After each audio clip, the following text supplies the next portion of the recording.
کراچی میں انمول اور پنکی کے سہولتکاروں کے گرد گھیرا تنگ، ملزمان نے منشیات سپلائی کرنے والے رائڈرز کے نام بھی بتا دیے۔ پولیس نے ملزمہ کے قریبی ساتھی کی گرفتاری اور تفتیش کے لیے عدالت سے رجوع کر لیا۔ ملزم سمیر سے سینٹرل جیل جا کر تفتیش کرنے کی ہدایت۔ ملزم سمیر جون 2021 سے درج چرس برآمدگی کے مقدمہ میں گرفتار ہے۔ سمیر ملزمہ انمول اور پنکی کا رائڈر ہے۔ سمیر منشیات کی مد میں ملنے والی رقوم بھی بینک اکاؤنٹ میں منتقل کرتا تھا۔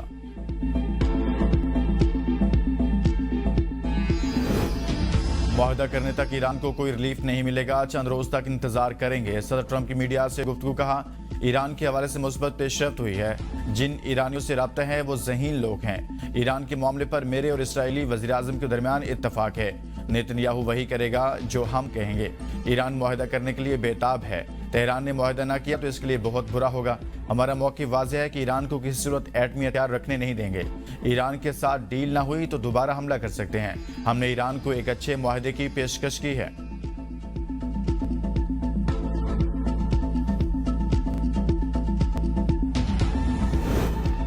پاکستان کا امن مشن جاری، ایران امریکہ معاہدے کے قریب پہنچ کے مذاکرات کا نیا دور حج کے بعد اسلام آباد میں متوقع۔ العربیہ کے مطابق معاہدے کے مسودے کو حتمی شکل دینے کے لیے دونوں فریقین رابطے میں ہیں۔ امریکہ نے پاکستان کو آگاہ کیا ہے کہ وہ ایران کو بنیادی معاملات پر کسی صورت رعایت نہیں دے گا۔ آبِ ہرمز اور ایران کے جوہری پروگرام جیسے اہم امور پر کوئی سمجھوتہ نہیں کیا جائے گا۔ محسن نقوی کی ایرانی صدر مسعود پزشکیان سے ملاقات، خطے کی صورتحال اور باہمی دلچسپی کے امور پر تبادلہ خیال۔ تنازعات کے حل کا واحد راستہ مذاکرات ہی ہیں۔ محسن نقوی ایرانی ہم منصب سکندر مومنی اور کمانڈر ان چیف پاسداران انقلاب جنرل احمد وحدی سے بھی ملے۔ ترجمان ایرانی وزارت خارجہ کا کہنا ہے کہ امریکی موقف کا جائزہ لے رہے ہیں۔ ایران نے ایک نیتی سے مذاکرات جاری رکھے ہوئے ہیں۔ ایران کی 14 نکاتی تجاویز پر بات چیت ہو رہی ہے۔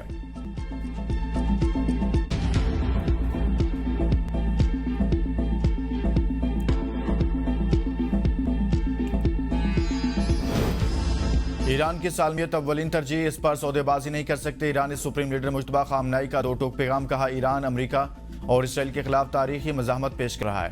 ایرانی قوم کے اتحاد اور یکجہتی پر ان کے شکر گزار ہیں۔ ایرانی پارلیمنٹ کے اسپیکر باقر کالیباف نے کہا ہے کہ دشمن کی چالوں سے ظاہر ہوتا ہے وہ نئی جنگ کی تلاش میں ہے۔ اقتصادی دباؤ اور محاصرہ ایران کو ہتھیار ڈالنے پر مجبور نہیں کر سکے گا۔ وزیر خارجہ عباس عراقچی کہتے ہیں امریکہ نے دوبارہ جارحیت کی تو مزید حیرت انگیز رد عمل دیا جائے گا۔ ایرانی پارلیمنٹ کی قومی سلامتی کمیشن کے ترجمان ابراہیم رضائی کا کہنا ہے ٹرمپ کے اگلے حملے کے موقع تک علاقائی ممالک کے پاس بھی وقت ہے۔ علاقائی ممالک بعد میں ہم سے شکایت نہ کریں۔ ترجمان ایرانی پاسداران انقلاب کا کہنا ہے ہماری طاقت میدان جنگ میں نظر آئے گی۔ دوبارہ کارروائی ہوئی تو نئی علاقائی صلاحیتیں فعال کریں گے۔ ایران نے ابھی اپنی مکمل طاقت استعمال نہیں کی۔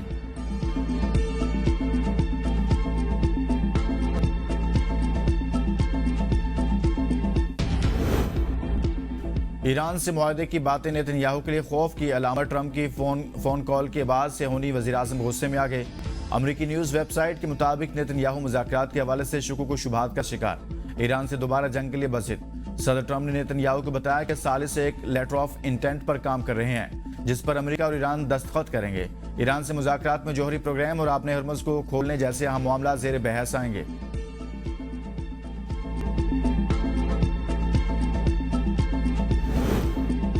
صدر وزیراعظم کی پاکستان اور چین کے سفارتی تعلقات کے 75 سال مکمل ہونے پر چینی قیادت اور عوام کو مبارکباد۔ صدر زرداری نے کہا پاک چین تعلقات باہمی اعتماد، اسٹریٹجک تعاون اور غیر متزلزل دوستی کی روشن مثال ہیں۔ بدلتے علاقائی و عالمی حالات کے باوجود پاکستان اور چین ہمیشہ یکجہتی کے ساتھ کھڑے رہے۔ وزیراعظم شہباز شریف نے پیغام میں کہا پاک چین تعلقات کی گہرائی، وسعت اور تابناک مستقبل کی عکاس ہے۔ پاک چین دوستی ہر موسم کی تزویراتی شراکت داری میں تبدیل ہو چکی ہے۔ صدر شی جن پنگ کی مدبرانہ قیادت کو قدر کی نگاہ سے دیکھتے ہیں۔ چین کی ترقی دنیا کے لیے باعث تحریک اور قابل تقلید ہے۔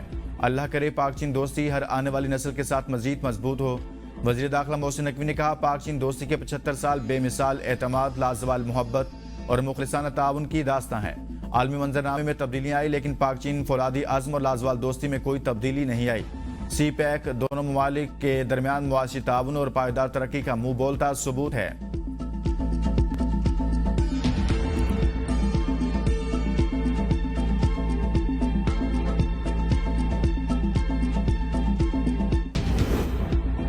صدر زرداری نے اسپیشل اکنامک زون ترمیمی بل 2026 کی منظوری دے دی۔ پارلیمنٹ نے چند دن قبل اسپیشل اکنامک زون ترمیمی بل منظور کیا تھا۔ قانون کا مقصد خصوصی اقتصادی زونز میں سرمایہ کاروں کو سہولیات فراہم کرنا ہے۔ صدر نے وزیراعظم کی ایڈوائز پر بل کی منظوری دی۔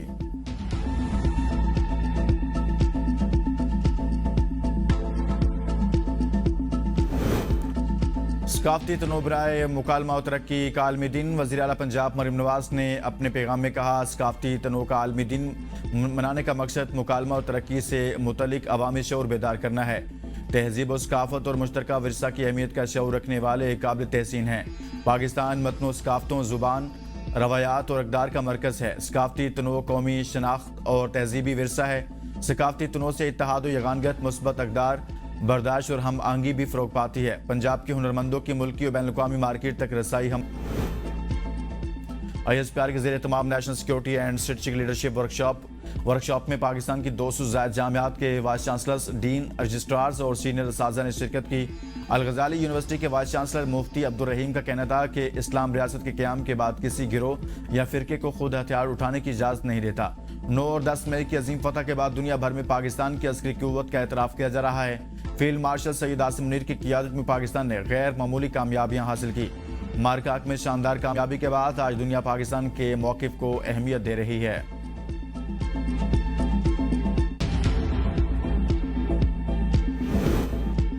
اور وفاقی تعلیمی اداروں میں موسم گرما کی تعطیلات کا اعلان۔ 25 مئی سے 31 جولائی تک تعلیمی ادارے بند رہیں گے۔ نئے تعلیمی سیشن کا آغاز اگست کے پہلے ہفتے میں ہوگا۔